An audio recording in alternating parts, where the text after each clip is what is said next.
Hi friends, welcome to Python basics tutorial. ఇందులో మనం Python basics గురించి డిస్కస్ చేద్దాం.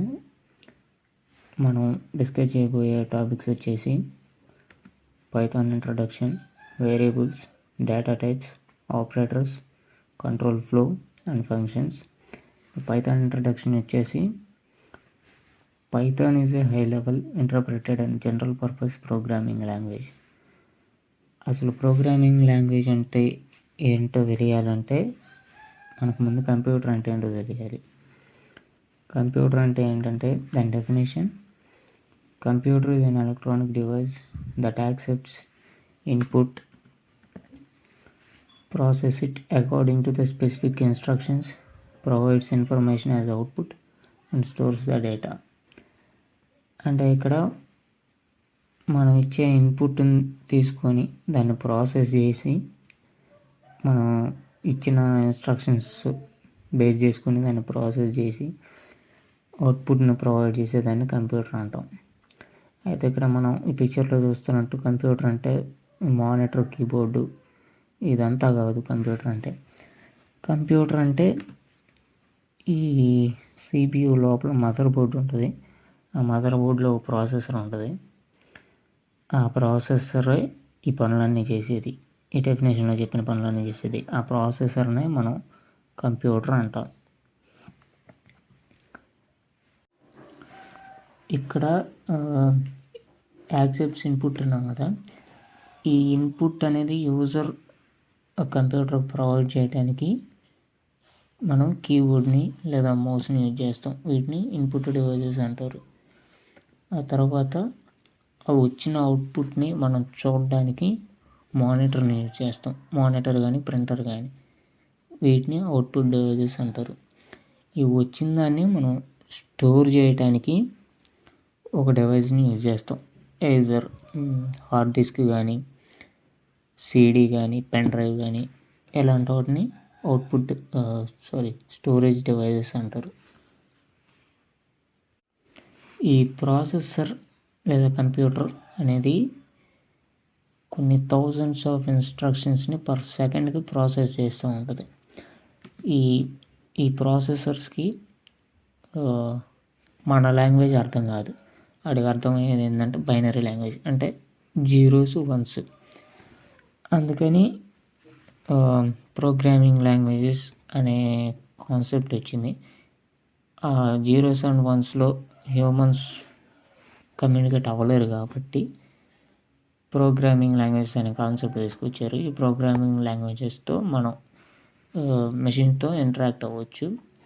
ఈ ప్రోగ్రామింగ్ లాంగ్వేజెస్లో కంపైలర్స్ అండ్ ఇంటర్ప్రెటర్స్ అనే ట్రాన్స్లేటర్స్ ఉంటాయి. ఇవి మనం రాసే ప్రోగ్రామ్ని మెషిన్ లాంగ్వేజ్లోకి కన్వర్ట్ చేసి అప్పుడు కంప్యూటర్స్కి అర్థమవుతుంది. ఈ మధ్యలో ఉండే ట్రాన్స్లేటర్స్ని కంపైలర్స్ ఆర్ ఇంటర్ప్రెటర్స్ అంటారు. Python is a high level interpreted and general purpose programming language. ఇప్పుడు మనకు ప్రోగ్రామింగ్ లాంగ్వేజ్ అంటే ఒక ఐడియా వచ్చింది. ఇప్పుడు హై లెవెల్ అంటే ఏంటి? హై లెవెల్ అంటే మనకి ఇంగ్లీష్ వర్డ్స్ని యూజ్ చేసుకొని మనుషులు అర్థం చేసుకొని రాయగలిగే లెవెల్ని హై లెవెల్ అంటాం. వీటిలో జావా కానీ, పైథాన్ కానీ ఇవన్నీ high level programming languages. And high level అనే ఇంటర్ప్రిటెడ్ అంటే ఒక 2 టైప్స్ ఉంటాయి: కంపైల్డ్ అని, ఇంటర్ప్రిటెడ్ అని. కంపైల్డ్ లాంగ్వేజెస్ అంటేనేమో ఆ ప్రోగ్రామ్ మొత్తాన్ని ఒకసారి చెక్ చేసి ఎర్రర్స్ ఏమి లేకపోతే అప్పుడు ఎగ్జిక్యూట్ చేస్తాయి. ఇంటర్ప్రిటెడ్ ప్రోగ్రామింగ్ లాంగ్వేజెస్ అంటేనేమో ఆ ప్రోగ్రామ్ని లైన్ బై లైన్ ఎగ్జిక్యూట్ చేసుకుంటూ వెళ్ళిపోతాయి. అంటే ఫస్ట్ చెక్ చేసి తర్వాత ఎగ్జిక్యూషన్ ఇదే ఉండదు, డైరెక్ట్గా లైన్ బై లైన్ ఎగ్జిక్యూట్ చేసుకుంటూ వెళ్ళిపోద్ది. అక్కడ ఎర్రర్ వస్తే ఇంకా అక్కడ ఆగిపోయింది. సపోజ్ ఇప్పుడు మనకి ఒక 10 లైన్స్ ఆఫ్ కోడ్లో 4th లైన్లో ఎర్రర్ ఉంటే 3 లైన్స్ వరకు ఎగ్జిక్యూట్ అయ్యి 4th లైన్ దగ్గర ఎగ్జిక్యూషన్ ఆగిపోద్ది. దీన్ని ఇంటర్ప్రిటెడ్ లాంగ్వేజ్ అంటాం. And general purpose programming language అంటే పర్టికులర్గా ఒక దానికని కాకుండా రెగ్యులర్గా యూజ్ చేసే సాఫ్ట్వేర్ అప్లికేషన్స్లో డెవలప్ చేయడానికి ఈ పైథాన్ లాంగ్వేజ్ అనేది యూజ్ చేస్తారు. It was created by Guido van Rossum in 1991 and was first released in February 1991. Next, Python is easy to learn, has a simple syntax, and can be used for a wide range of tasks such as web development, scientific computing, data analysis, artificial intelligence and more. ఈ Python అనేది నేర్చుకోవడానికి చాలా ఈజీగా ఉంటుంది. వేరే లాంగ్వేజెస్తో compare చేసుకుంటే చాలా simple syntax ఉంటుంది. సింటాక్స్ అంటే సెట్ ఆఫ్ రూల్స్ ఉంటాయి, అంటే ఫార్మాట్ ఉంటుంది. ఆ ఫార్మాట్లోనే చేయాలి మనం చేయాలనుకున్నది. అలా కాకుండా వేరేలా చేస్తే ఆ రూల్స్కి అగెన్స్ట్గా చేస్తే అది ఎర్రర్ వచ్చేది. సో ఇది చాలా అప్లికేషన్స్లో యూజ్ చేస్తారు పైథాన్ అనేది. సైంటిఫిక్ కంప్యూటింగ్ అని, వెబ్ డెవలప్మెంట్ అని, డేటా అనాలిసిస్ అని, ఆర్టిఫిషియల్ ఇంటెలిజెన్స్ అని, మెషిన్ లెర్నింగ్ అని, బిగ్ డేటా అని ఇంకా చాలా ఉన్నాయి. వాటన్నిటిలో పైథాన్ యూజ్ చేస్తారు.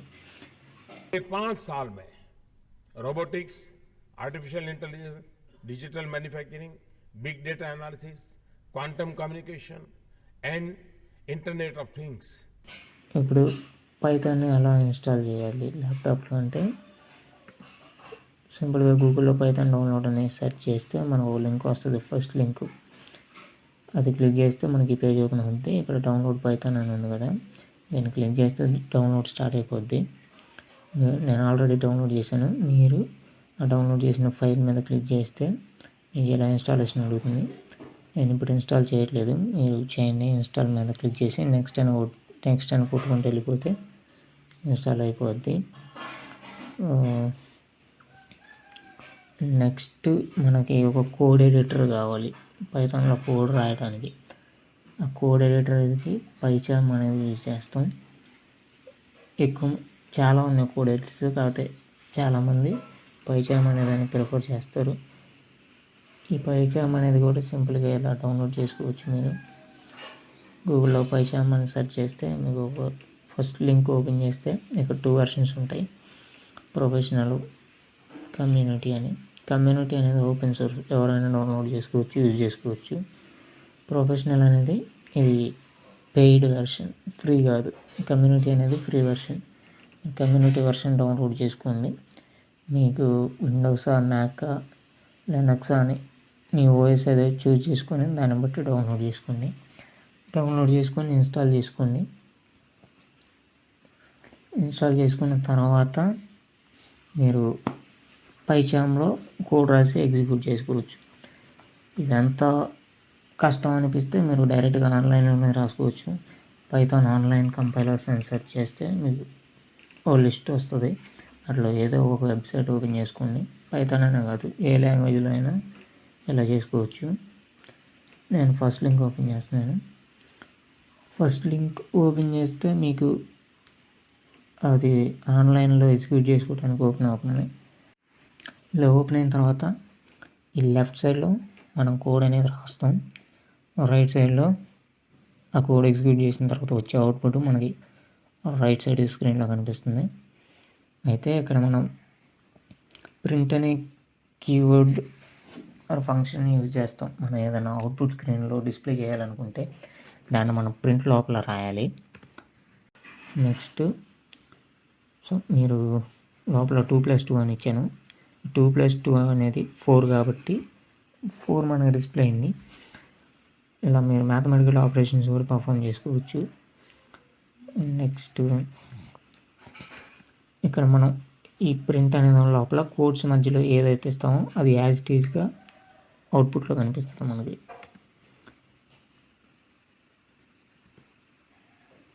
ఇదే మనం జావాలో చేయాలంటే ఇక్కడ నేను జావా సెలెక్ట్ చేస్తున్నాను. ఇది సపరేట్ విండోలో ఓపెన్ అవుతుంది. ఇక్కడ ఇంత కోడ్ రాయాలి జావాలో. జస్ట్ ఒక హలో వరల్డ్ అని ప్రోగ్రామ్ రాయాలంటే ఇక్కడ ఒక క్లాస్ ఇవ్వాలి. ఆ క్లాస్లో మళ్ళీ మెయిన్ క్లాస్ రాయాలి. ఆ మెయిన్ క్లాస్లో ప్రింట్ స్టేట్మెంట్ రాయాలి.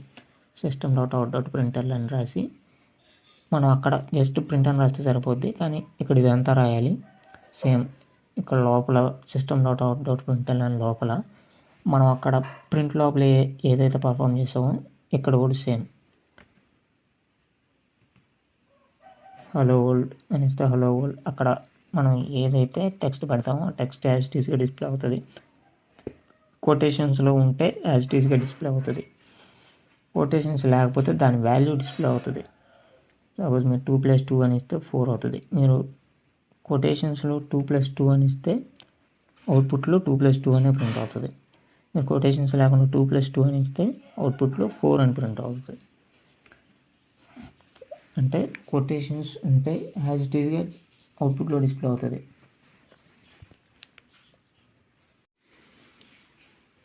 ఇక్కడ నేను ఎక్స్ అనే వేరియబుల్ తీసుకున్నాను. ఎక్స్ ఈక్వల్ టు ఇన్పుట్ అని ఇచ్చాను. ఇన్పుట్ అనేది యూజర్ దగ్గర నుంచి డైనమిక్గా మనం ఇన్పుట్ వాల్యూ తీసుకోవడానికి యూజ్ చేస్తాం. ఇప్పుడు నాకు యూజర్ దగ్గర నుంచి వాల్యూ తీసుకొని దాన్ని ఎక్స్ అనే వేరియబుల్లో స్టోర్ చేస్తున్నాను. నెక్స్ట్ ఆ ఎక్స్ని ప్రింట్ చేస్తున్నాను. ఇక్కడ చూస్తే మనం ఇది రన్ అని క్లిక్ చేసిన తర్వాత ఇది ట్రూత్ అని ఉంది. ఎందుకంటే మనం యూజర్ నుంచి ఒక వాల్యూ ఎక్స్పెక్ట్ చేస్తున్నాం. ఆ వచ్చిన వాల్యూని ప్రింట్ చేయాలి. సో ఇక్కడ నేను ఎంటర్ చేస్తున్నాను ఒక వాల్యూ హలో అని. ఆ హలో తీసుకుంది. ఇప్పుడు ఆ హలోని ప్రింట్ చేసింది. ఇన్పుట్ ఫంక్షన్ అనేది యూజర్ నుంచి మనం డేటా తీసుకోవడానికి యూజ్ చేస్తాం. ప్రింట్ అనేది మన దగ్గర ఉన్న డేటాని అవుట్పుట్లో ప్రింట్ చేయడానికి యూజ్ చేస్తాం. ఈ ఎక్స్ అనేది వేరియబుల్స్ కాన్సెప్ట్ నెక్స్ట్ వీడియోలో డిస్కస్ చేద్దాం.